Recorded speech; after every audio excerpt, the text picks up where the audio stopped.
Bismillahirrahmanirrahim. Assalamualaikum warahmatullahi wabarakatuh. Sahabat perubahan sekalian, alhamdulillah pada kesempatan yang mulia ini kita masih dipertemukan oleh Allah Subhanahu wa taala.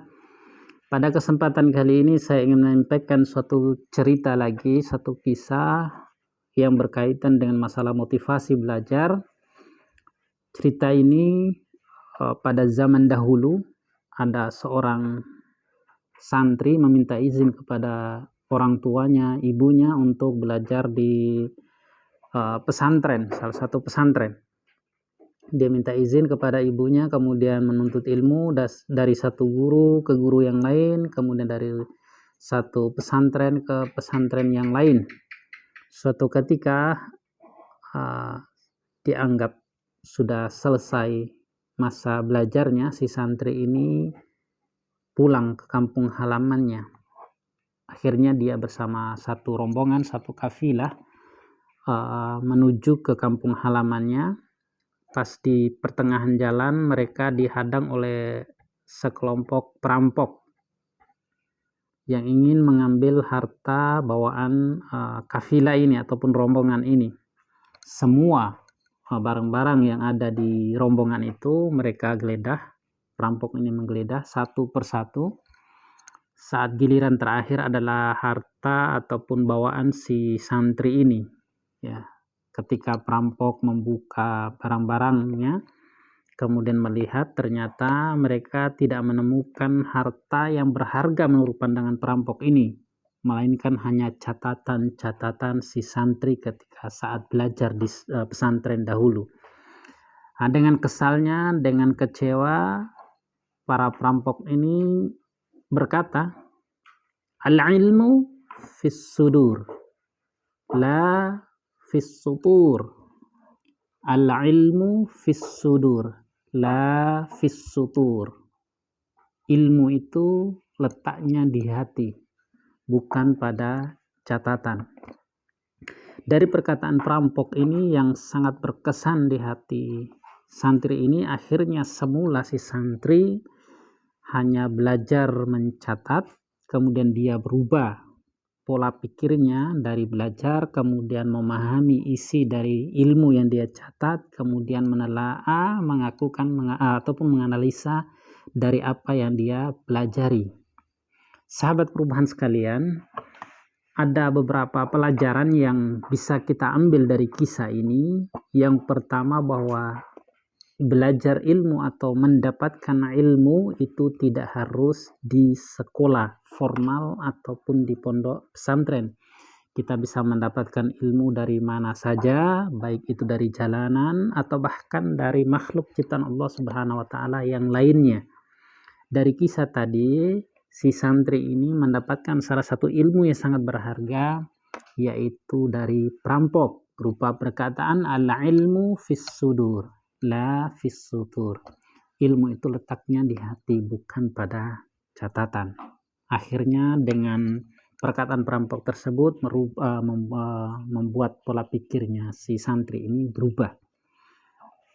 Kemudian yang kedua, sahabat sekalian yang saya hormati, kita akan menyampaikan tentang bagaimana untuk mendapatkan ilmu.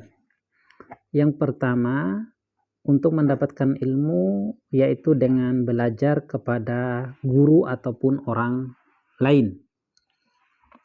Jadi cara yang pertama ini merupakan cara yang paling umum dilakukan oleh seorang pelajar, yaitu dia belajar kepada guru ataupun kepada orang lain. Dengan belajar itu semulanya menjadi apa yang dia belum ketahui itu insya Allah dia menjadi tahu apa yang sebelumnya dia belum ketahui.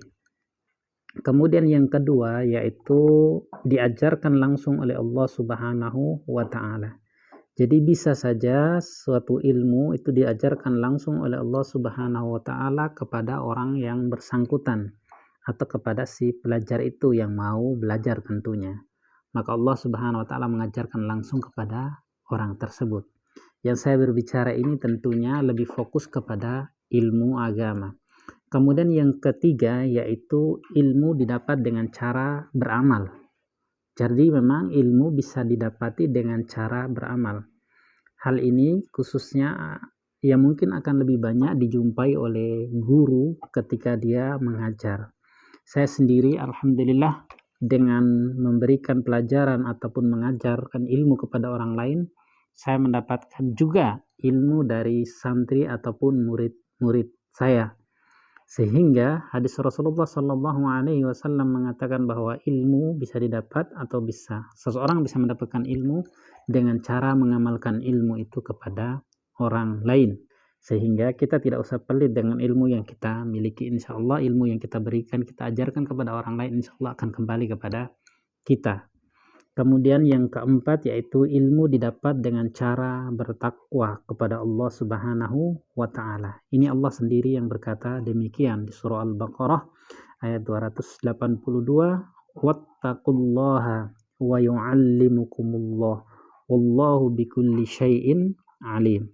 Bertakwalah kepada Allah, niscaya Allah Subhanahu wa taala akan mengajarkan ilmu kepada kalian. Jadi dengan cara bertakwa insya Allah Allah Subhanahu wa taala akan memberikan pemahaman, memberikan ilmu yang Allah Subhanahu wa taala kehendaki kepada kita.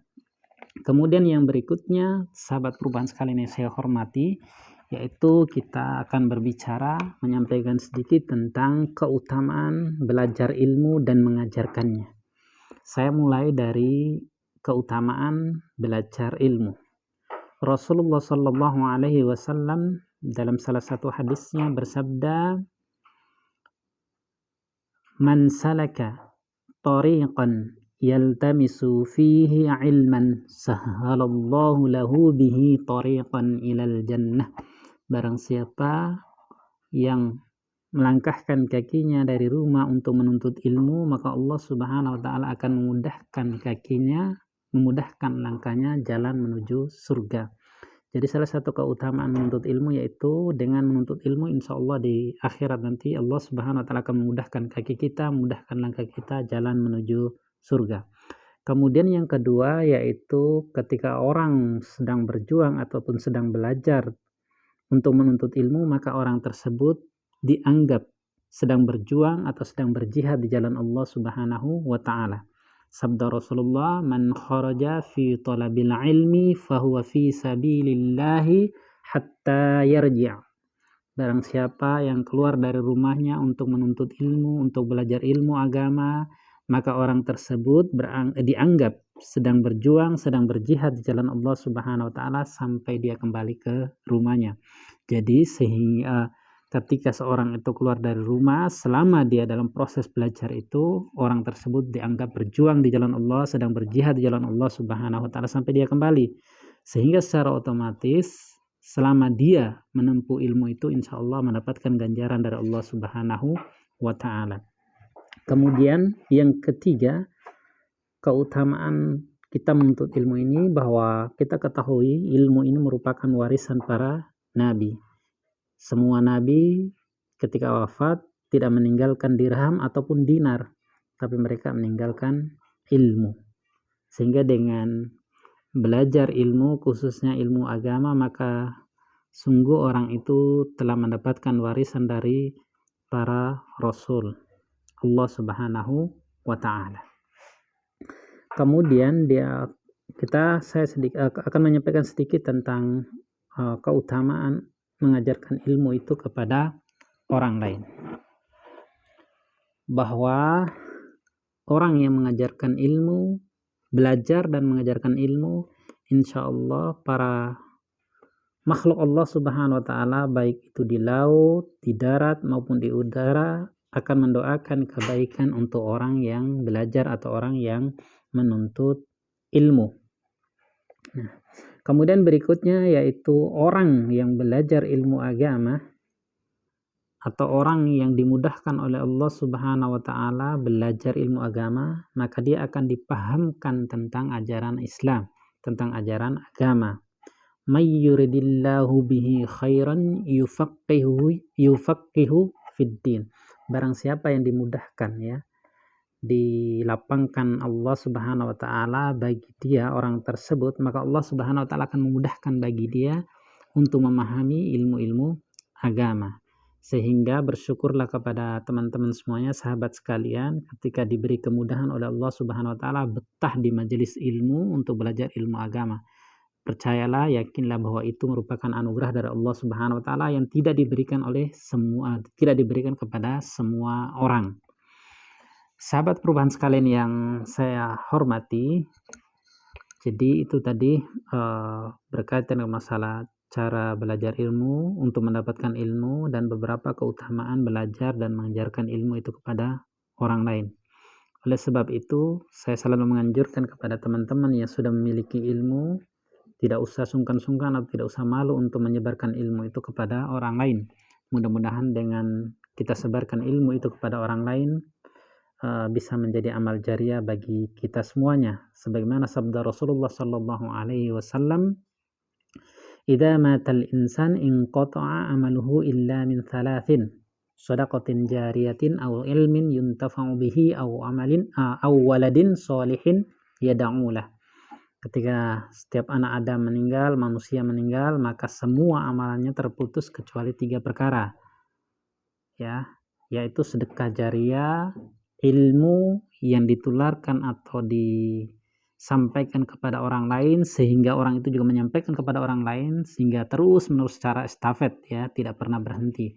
Insya Allah orang itu meninggal, ilmu itu, pahala, aliran kebaikan-kebaikan itu akan sampai juga kepada orang yang menyampaikan ilmu tersebut. Mudah-mudahan saja kita semua diberi kemudahan oleh Allah Subhanahu wa taala untuk memahami ilmu agama, kemudian dimudahkan oleh Allah Subhanahu wa taala menyebarkan ilmu itu kepada orang lain. Dari saya cukup sekian. Subhanakallahumma wa bihamdika asyhadu an la ilaha illa anta astaghfiruka wa atubu ilaik. Wassalamualaikum warahmatullahi wabarakatuh.